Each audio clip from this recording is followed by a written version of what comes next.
Takulandirani ndipo ni nthawi ya Zanyengo. Dera la mpweya opepuka lomwe takhala tikuliunikira mnyanja mchere ya India lalephera kukula mphamvu komanso kukhala namondwe ndipo silifika kwathu kuno. Komabe likuyembekezeka kuchitisa mvula kugwa madera ena a mchigawo chakumwera makamaka kuyambira mawa madzulo kuzafika lachitatu lino, zomwe zitenso kuti madera ena mchigawo chimenechi madzi asefukire.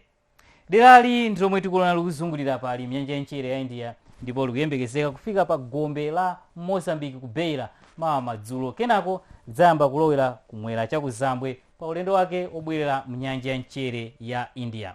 Ndiye kumbali ya mvula ya mphamvu, mphepo ya mkuntho komanso kusefukira kwa madzi sitikuyembekezera chiopsezo chokwera kwambiri, koma chiopsezo chapakatikati makamaka maboma a Nsanje, Phalombe, Mulanje, Blantyre komanso Chikwawa.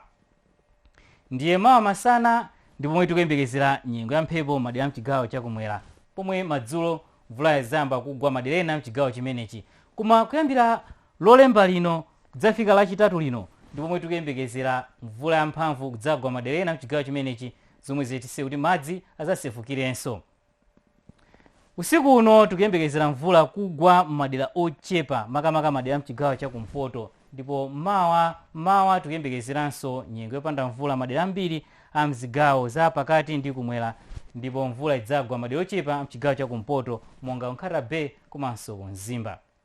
Mawa mbandakucha kudzafunda ku Mzuzu ndi madigiri 18-20 ku Blantyre, kudzafunda kwambiri madera amphepete mwa nyanja ya Malawi komanso madera a mchigwa cha Mtsinje wa Shire.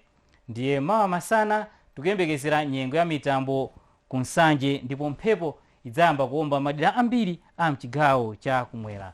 Mitambo idzamba kuoneka madera a mchigawo cha pakati ndipo mvula ya mabingu idzagwa madera ochepa mchigawo chimenechi komanso madera mchigawo cha kumpoto makamaka ku Karonga. Mawa masana kudzatentha kwambiri kwa Ngabu ndi madigiri 36, koma kudzafunda ndithu ku Mzuzu ndi madigiri 26. Tiyembekezerenso nyengo yotentha pang'ono madera amphepete mwa nyanja ya Malawi.